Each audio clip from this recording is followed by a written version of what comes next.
Waalaikumsalam. Wabarakatuh. Bismillahirrahmanirrahim. Alhamdulillahilladzi anzala sakinata fi qulubil mu'minin liyazdadu imanan ma'a imanihim.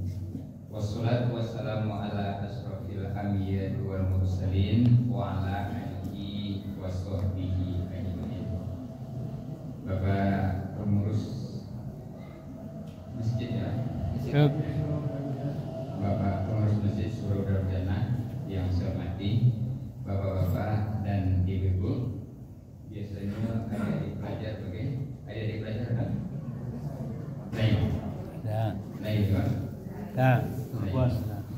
Bapak-bapak, ibu-ibu dan adik pelajar yang mana salat isya, salat tarawih dan salat witir, rahimakumullah.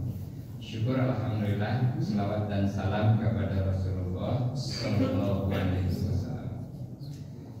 Bapak Ibu, ada satu doa yang senantiasa kita baca dalam sholat. Bunyinya adalah ihdinas siratal mustaqim, yang artinya tunjukilah kami jalan yang lurus. Kenapa kita perlu petunjuk jalan yang lurus? Karena nanti di padang mahsyar kita akan menempuh titian yang lurus. Titian yang lurus di padang mahsyar itu namanya adalah titian siratal mustaqim. Berhasil tidaknya kita menempuh titian siratal mustaqim di padang mahsyar nanti bergantung kepada berhasil tidaknya kita menempuh jalan yang lurus di dunia ini. Itu sebabnya kita membaca berulang kali setiap hari. Bapak Ibu, barangkali apa yang kurang kita baca ihdinas siratal mustaqim puasa semalam, apa yang kurang barangkali 7 kali apa yang kurang. Kalau ada yang menjawab 5, berarti subuh sama maghrib saja. Ini kan setiap rakaat. Mungkin ada di antara kita yang bacanya 30 kali sehari semalam. Mungkin banyak sholat sunatnya. Mungkin ada di antara kita yang bacanya 50-70 kali sehari semalam. Persoalannya, doa yang sedemikian sering kita baca setiap hari ingin terkabul enggak? Ingin. Akal ingin terkabul, Allah memberikan petunjuk itu melalui 4 tingkat. Kalau sampai ke tingkat yang keempat, barulah bertemu dengan petunjuk jalan yang lurus. Yang pertama, petunjuk itu yang paling rendah namanya insting atau naluri. Ya, naluri. Contohnya, kalau lapar itu petunjuk ingin makan. Kalau haus itu petunjuk ingin minum. Kalau ngantuk itu petunjuk ingin lalu. Ada enggak nalar ngantuk? Ayo, kalau ada nalar ngantuk berarti lah datang petunjuk. Insting ini petunjuk paling rendah, diberikan kepada orang dewasa, diberikan kepada anak-anak, diberikan kepada binatang. Itu tidak mencukupi. Kalau lapisi petunjuk itu yang kedua namanya panca indera. Panca indera itu mata untuk melihat, telinga untuk mendengar, hidung untuk mencium, lidah untuk mencicipi, kulit untuk meraba. Panca indera petunjuk dari Allah, tapi Allah desain panca indera itu dengan keterbatasan. Cobalah Bapak Ibu berdiri di antara 2 rel yang membentang jauh ke depan. Bahkan nampaknya rel yang jauh di depan itu. Yang jauh di depan bisa bengkok, bisa bertemu, bisa memicil. Tapi cobalah jalani ke ujung yang kelihatannya bertemu dan memicil yang bengkok itu. Yolah ya batamu rel itu. Nah, itu keterbatasan mata. Coba Bapak Ibu nambah umur 60-70 tahun, batandiang dia cucu dan umur 12 tahun, batandiang matu jarum panjai. Nama yang mana tu? Apa dek cucu dan mana pada wala lama ibu tak banyak pengalaman. Kau cucu yang mana? Mungkin kualitas panca indera itu semakin lama semakin berkurang sesuai dengan umur. Begitu juga ketika mencari jenazah di bawah reruntuhan, timbunan, banjir bandang, tanah longsor, gempa bumi, mencari jenazah setelah pakai alat ini, pakai alat itu masih ada yang belum ditemukan. Akhirnya ada yang dipakai orang untuk mencarinya. Anjing, abang aku anjing yang dipakai. Padahal banyak orang sholat ini. mungkin penciumannya lebih hebat daripada manusia. Jadi kalau hanya sampai panca indera kita, justru kadang lebih hebat binatang daripada kita. Kalau hanya sampai panca indera, justru kadang lebih hebat anak-anak daripada kita. Untuk itu tidak cukup di panca indera itu, Allah naikkan petunjuk itu yang ketiga, namanya akal. Nah, demikian penting akal ini sampai Rasul mengatakan ladinan lima la aklala. Tidak ada agama bagi orang yang tidak berakal. Nah, itu sebabnya anak dan baru laki itu ada wajib sembahyang, ada wajib puasa, walaupun nyala sampai TK bagai itu ada wajib sholat, tapi ini baru belajar dan berlatih. Bagaimana ada wajibnya sholat? Akalnya belum sampai, belum cukup. Bilanya wajib sholat. Nah, kalau balik, kalau sampai dan cukup akalnya, barulah wajib sholat, baru wajib puasa. Nanti walaupun sudah dewasa, kalau akalnya hilang, itu pun beban agama dicabut. Nyendak lagi wajib sholat, tidak wajib puasa. Ada orang lah dewasa hilang akalnya. Ada contohnya. Nah, orang gila lagi wajib sholat, lagi wajib puasa, tapi masih bisa masuk surga walaupun tak sholat, walaupun tak puasa. Jadi kalau ada orang ingin masuk surga, sembahyang tak nemu. Nah, itu ada alternatif. Itu ada alternatifnya. Tapi sepanjang sehat otak kita, waras akal kita, ingin masuk surga, perlu iman, perlu amal soleh. Nah, makanya kalimatnya selalu wallazina amanu wa amilus sholihat anna lahum jannatin tajri min tahtiha. Banyak itu. Selalu iman dan amal soleh untuk masuk surga itu. Jadi demikian penting akal. Cuma kalau sampai di akal, adunjo sampai mendapatkan petunjuk jalan yang lurus. Kalau hanya sampai di akal, kenapa demikian? Kalau hanya sampai di akal, kecil orang tua apa? Kapalonan sama hitam pandape panalai. Kapalonan sama hitam pandape panalai. Itu lai sama hitam kapalo lai balan lain pandape. Apalagi kapal orang kini tak sama hitamnya. Ada yang hijau, ada yang merah, ada yang kuning, ada yang abu-abu, ada yang tak jali si kapalnya, Pak. Sedangkan lai sama hitam kapalonya lai balan lain pandape. Untuk itu kalau hanya sampai di akal, siap-siaplah untuk bertengkar. Kalau hanya sampai di akal, siap-siaplah untuk berdebat dan bersetekan berat leher. Makanya orang berdebat panjang sedikit, batang kakak panjang sedikit. Karena hanya disampaikan di akal saja. Nah, untuk itu Allah lengkapi petunjuk yang tiga tadi, yang terakhir namanya wahyu. Nah, wahyu itu yang diberikan kepada Nabi Musa terhimpun dalam kitab, nama kitabnya adalah yang ke Nabi Musa Taurat. Wahyu yang diberikan kepada Nabi Isa terhimpun dalam kitab namanya Injil. Wahyu yang diberikan kepada Nabi Muhammad terhimpun dalam kitab namanya Al-Quran. Nah, di awal yang mana itu? Al-Quran itu. Jadi insting panca indera, akal, Al-Quran. Silahkan pakai insting, silahkan pakai panca indera, silahkan pakai akal, tapi belum bertemu dengan petunjuk jalan yang lurus. Untuk bertemunya difilter dengan Al-Quran. Insting tadi, panca indera tadi, dan akal tadi difilter dengan Al-Quran. Tapi timbul persoalan. Akan datang masanya di mana terasa akal itu tidak sejalan dengan Al-Quran. Akan tiba waktunya di mana terasa akal bertentangan dengan Al-Quran. Pada waktu itu tundukkan akal kepada Al-Quran, jangan Al-Quran tundukkan kepada akal. Bapak Ibu, contoh, kita punya PT 10 juta, dikeluarkan zakatnya 2,5%. Sebenarnya 10 juta itu ada wajib zakat nih. Itu hari di malam untuk mudah mencarinya saja.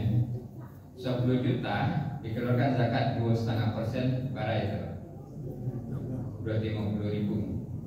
PT 10 juta dikeluarkan zakat 250.000. Tanyalah ke anak SD, tanyalah ke guru matematik, tanyalah ke profesor, doktor dan lain sebagainya. PT 10 juta dikeluarkan 250.000 bayar zakat. Bertambah PT itu atau berkurang? Nah, kurang itu dijawab dengan akal itu, kurang itu. Tapi dijawab dengan Quran, dijawab dengan hadis, bertambah, akan terasa bertentangan. Kalau dua akal memahami, kadang-kadang malih untuk zakat ketika luas itu, sedekah ketika luas, mau tahu buku ketika luas itu. Tapi kalau dengan Quran itu uang masuk yang kita keluarkan itu uang masuk. Contoh kedua, misalnya ada orang meninggal semasa Nabi Adam, taruh namanya si A. Ada orang meninggal seminggu menjelang kiamat, taruh namanya si B. Si A meninggal semasa Nabi Adam, si B meninggal seminggu menjelang kiamat. Menurut akal, mana lama dalam kuburan tempat? Mana lama dalam kuburan? Nah, si A, menurut akal si A. Tapi menurut Quran belum tentu. Kenapa demikian? Walaupun si A meninggal semasa Nabi Adam, imannya kuat, amal solehnya banyak, dia merasakan dalam kubur itu hanya satu malam penuh bahagia. Terbangun, hari sudah berbangkit, lalu dia berharap kepada masa.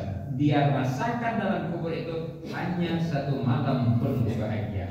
Kalau iman kuat, amal solehnya banyak. Walaupun meninggal seminggu menjelang kiamat, tapi kalau iman kosong, amal soleh tidak ada, dia merasakan jutaan tahun dalam kubur penuh derita. Baru hari berbangkit gitu. Akanlah boleh beda antara Quran yo akal itu.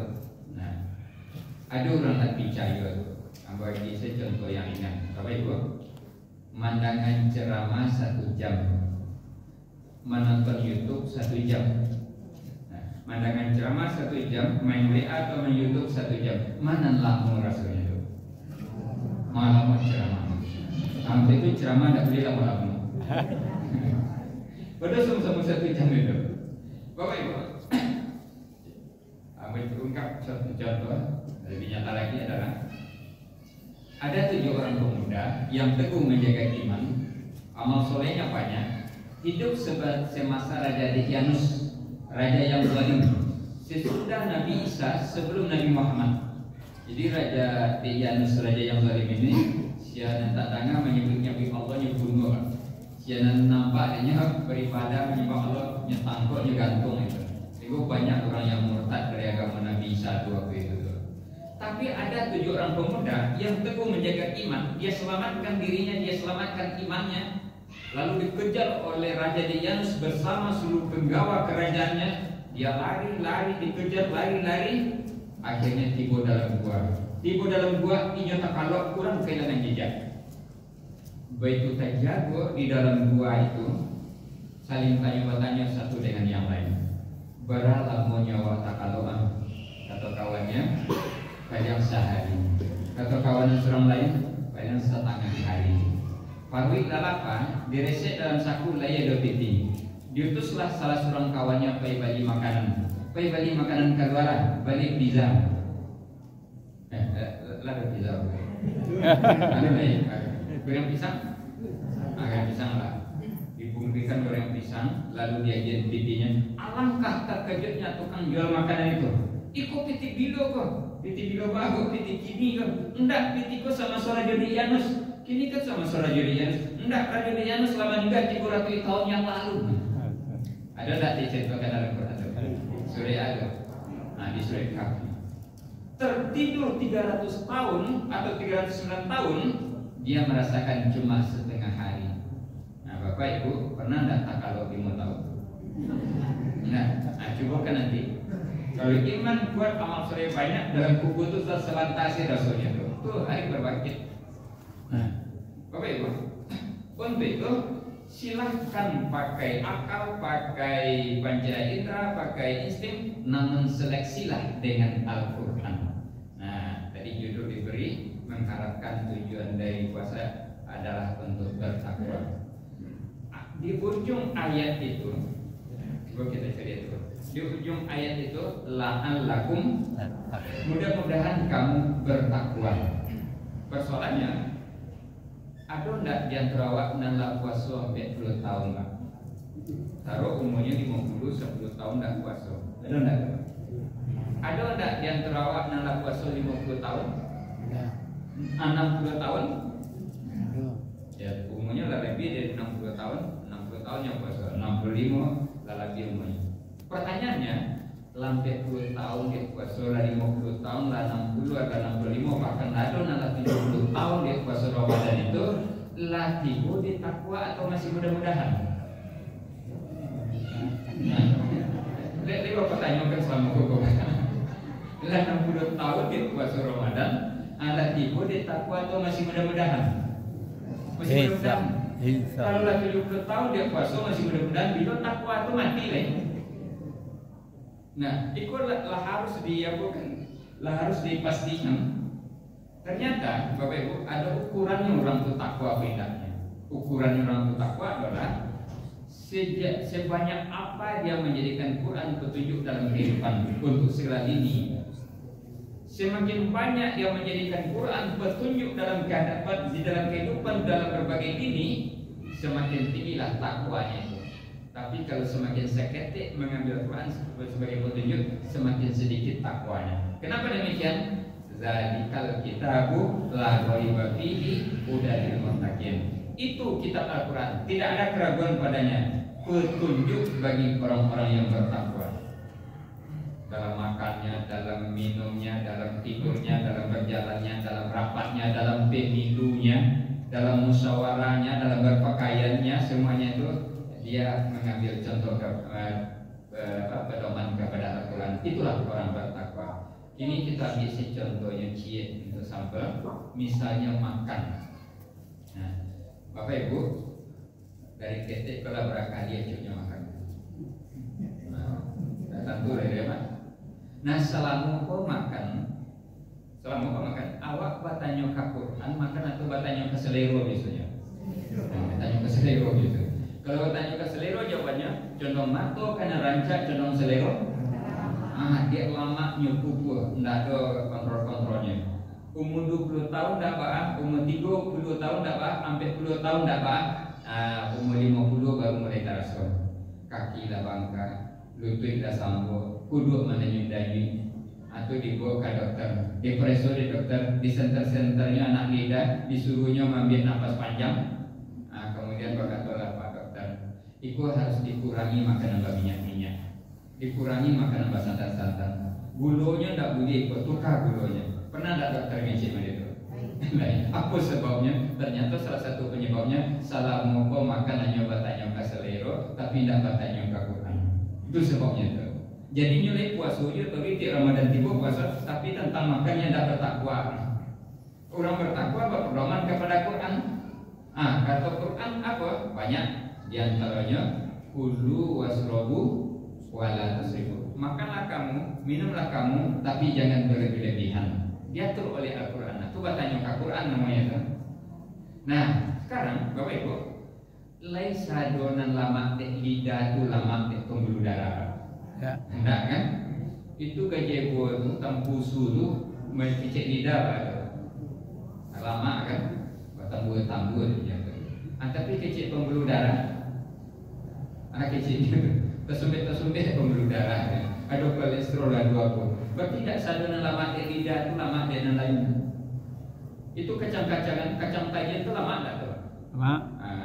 Tapi le sadon lama lidah itu lama di persendian tuh. Apa persendiannya tuh? Hidup bangka-bangka. Jadi Bapak Ibu, selama kok le Bapak iyon jo pembuluh darah, jo persendian makan-makan tuh le Bapak iyonnya tuh. Enggak kan? Jo lidahnya kan? Al-Quran tuh ngajak awak untuk bermusyawarah jo lutut, bermusyawarah jo pembuluh darah, bermusyawarah jo segala macam itu. Al-Quran mengajarkan itu. Jadi orang itu bertakwa sebanyak apa dia menjadikan Quran sebagai petunjuk dalam kehidupan. Tapi walaupun lama memakai Al-Quran, belum tentu benar kalau salah memakai ayatnya. Contoh, awak makan pola kanyang kok, tapi makanan banyak lagi, lama-lama sih banyak lagi. Tapi pola kanyang, takana ayatnya. Apa ayatnya takana? Innal mubazirina. Itu takana. Apa artinya? Sesungguhnya orang-orang mubazir adalah saudara setan. Itu ayatnya takana. Kan Quran itu. Di samping itu takana perdanya. Apa perdanya? Daripada basi di dua. Maka lakukan itu ayat Allah itu. kemudian di libasnya, fatal nggak jadinya dong? Itu kan fatal, padahal pakai ayat itu. Sama halnya, pisau alat potong iya, gunting alat potong iya, kapak alat potong iya, gergaji alat potong iya, sinso alat potong iya. Tapi jadi dulu anan kali potong. Kalau kumis yang panjang, an kali pakai itu. Aku yang jadi sinso tapi jadi orang Batangka, orang Badepak selama itu cara-cara pakai penempatan ayat saja ya. Ayatnya lah betul, cuma penempatan ayat perlu. Nah, Bapak Ibu yang saya hormati, sebagai kita mencapai puasa itu, ternyata Ramadan itu ada 3 sisi, Pak. Ramadan, puasa, dan Al-Quran. Jadi Ramadan itu adalah mengakrabkan kita puasa dengan Al-Quran. Itu tiga sisi itu. Nah, untuk itu ternyata kita dengan Al-Quran itu sekarang dekat tapi jauh. Umat Islam sekarang dengan Quran itu dekat tapi jauh. Akibatnya apa? Umat Islam bukan menjadi koyo umat sebaik-baik umat. Kita buktikan. Umat Islam kini Pak menentukan atau ditentukan. Nah, ditentukan. Umat Islam sekarang mewarnai apa diwarnai? Nah, diwarnai. Oleh karenanya kita dengan umat Islam itu dekat tapi jauh. Bukti dekat apa? Nah, Quran. Itu di lemari Quran, di rumah kita Quran, di flashdisk Quran, di HP Quran, di laptop Quran. Oke, tapi sebetulnya kita sedang jauh dengan Al-Quran. Mari kita lihat. Ada 7 tamsilan yang berhimpun saja yang bersampaikan ini, yang disampaikan oleh almarhum Zainuddin MZ. Katanya umat Islam dengan Quran itu kini serupa Pak Lurah nerima surat dari Pak Gubernur. Serupa Pak Lurah nerima surat dari Pak Gubernur. Ada Pak Lurah kan? Nah, Pak Lurah nerima surat dari Pak Gubernur. Tidak tanggung kadang hatinya, Pak. Nyecium-cium surat itu, nyeletakkan di tempat yang tertinggi, diambil dengan penuh hormat, dibacanya 2 kali sehari khatam. Sudah itu ceritakan ke orang banyak, barasunya dapat surat dari Pak Gubernur. Dan isi suratnya itu, Bapak, isi suratnya Pak Lurah, tolong cari sebidang tanah di Kelurahan Pak Lurah, mau bangun puskesmas di Kelurahan Pak Lurah. Isinya itu, tapi Pak Lurah kok sibuk membaca surat 2 kali sehari khatam. Nyecium, nyeletakkan di tempat tertinggi, menceritakan orang banyak. 6 bulan sudah itu, basuhnya Pak Gubernur, ditanya oleh Pak Gubernur, Pak Lurah, telah terima surat apa? Itu Pak, kamu letakkan di tempat yang tertinggi. Itu, aku bagi minyak harum. Sudah tuh, aku baca 2 kali sehari khatam. Sudah tuh, aku ceritakan ke orang banyak. Bagus Pak Lurah. Tapi isinya kan minta teman cerita tanah, dapat tanah tuh. Nah, itu ya Ronaldo ya Pak. Ronaldo cari-cari Ronaldo cari. Jadi sebenarnya dan lebih panjang itu menjalankan isinya atau membacanya. Menjalankan isinya, membacanya itu supaya bisa isinya dijalankan. Harus dibaca baik-baik dulu, dipelajari mana dulu titik komanya supaya jangan salah tanggap, salah mengerti gitu untuk mengajarkannya itu. Nah, umat Islam sekarang dekat dengan Quran, nyobaca, nyobatam, nyobakan, tetapi jauh dari Al-Quran itu. Suatu gambaran, Bapak Ibu, pernah nggak jadi itu ada anak gubernur meninggal di luar negara? Anak gubernur siapa itu? Bandung. Di mana meninggalnya? Di Swiss. Di Swiss kan? Nampak sungai di Swiss itu betapa jernih, betapa bersihnya. Di situ orang tidak para Islam lah, tetapi Al-Quran itu sudah hidup di situ. Lalu coba banding sungai di Swiss, di Australia, di apa itu sungai awak di Indonesia kok mana baca itu? Baca itu. Jadi dia Al-Quran itu baru dari segi suara, dari segi tulisan, belum dari gerak lagi, suara dan tulisan. Kamu contohkan lain, kalau di Australia, di Jepang, di mana-mana itu kalau hilang tasawuf dia kendaraan, hilang dompet, hilang laptop, tinggal dia alat transportasi, itu dijamin ditemukan kembali, dijamin ditemukan kembali itu. Nah kalau di Tampil awak tinggal laptop, tinggal tas, dompet, kendaraan kereta api atau semacam dijamin. Kok dijamin? Kok kan umat Islam kok sampai itu Pak? Nah itu tandanya bagi kita sedang dekat tapi jauh dari Quran.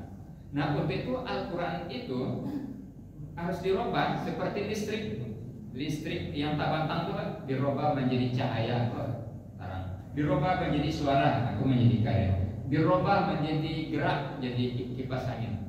Nah Al-Quran itu dari tulisan, dari suara dirubah kepada gerak. Nah gerak itu yang kurang. Dari suara, kita sabata kita mendengar Al-Quran. Dari segi tulisan, dari tulisannya banyak, tapi digerak Al-Quran itu yang kurang sekarang. Itu harus mengarah ke situ. Untuk itu Bapak Ibu, ambo berikan rumus. Kita dengan Quran itu kalau tiba di makanan, rumusnya 4 sehat 5 sempurna. Itu rumusnya Pak. Tiba di Al-Quran, ambo beri rumus 6 sehat 7 sempurna. Apa itu? Yang pertama belajar membacanya. Yang kedua belajar senantiasa membacanya. Yang ketiga belajar menterjemahnya, bukan membaca terjemah, tapi menterjemahnya. Yang keempat belajar memahami menghayatinya. Yang kelima belajar mengamalkannya. Yang keenam belajar mengajarkannya. Yang ketujuh belajar menghafalnya. Itu 6 sehat 7 sempurna. Coba kita cek Bapak Ibu, lah belajar membaca Quran. Buktinya apa? Lah bisa membacanya. Pakai bukti itu. Lai belajar senantiasa membacanya. Buktinya apa? Nah, ada jadwal-jadwal kita baca Quran tiap hari. Ambo salaman sehari, ambo 2 halaman sehari. Ada ya itu, Bu? Ada. Belajar menterjemahnya, bukan membaca terjemah, menterjemah. Ala, aduh deh, umur lah 70 lah. Bila itu. Sudah itu belajar karena bukan bahasa Arab. Bila yang jadi petunjuk, karena tidak bahasa Arab itu. Nah, sudah itu belajar memahami menghayatinya. Sudah itu belajar mengamalkannya. Sudah itu belajar mengajarkannya. Sudah itu belajar. Nah, kita cek itu tuh. Bapak Ibu,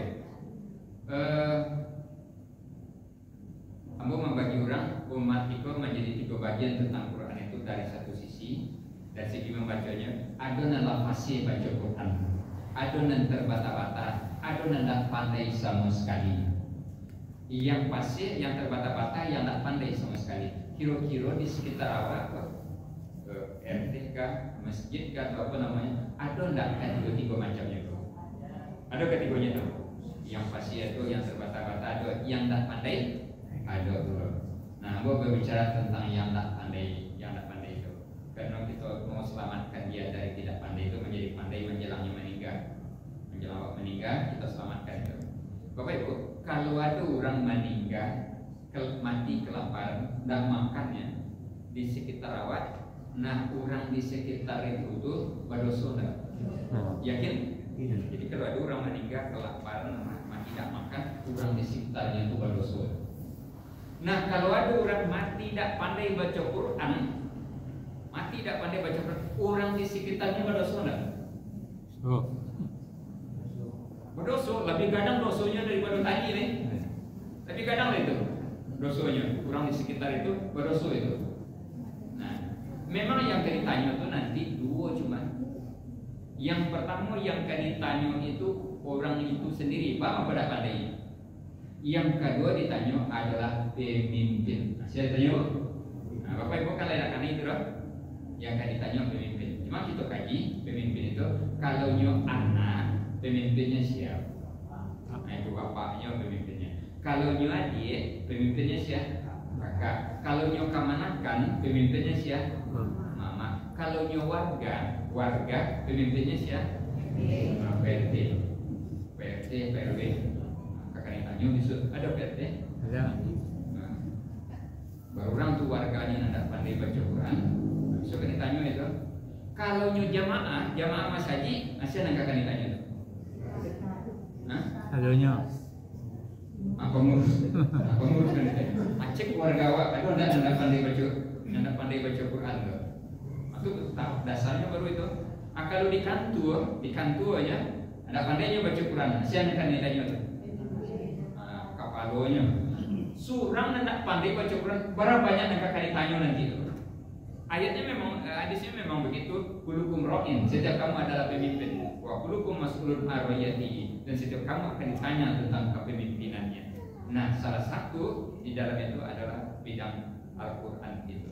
Jadi untuk itu ambo buat terobosan-terobosan supaya bisa yang 7 macam tadi, di setiap kita hidup, sehingga nanti Al-Quran itu betul-betul hidup di hati kita, di pikiran kita, di rumah kita, di masyarakat kita, di masjid kita. Amin ya rabbal alamin. Dengan demikian tercapailah takwa itu tadi. Ukurannya sebanyak apa dia menjadikan Quran sebagai petunjuk dalam kehidupan. Ini saja Bapak Ibu yang kita bicarakan, lebih dan kurang mohon maaf. Assalamualaikum warahmatullahi wabarakatuh. Waalaikumsalam.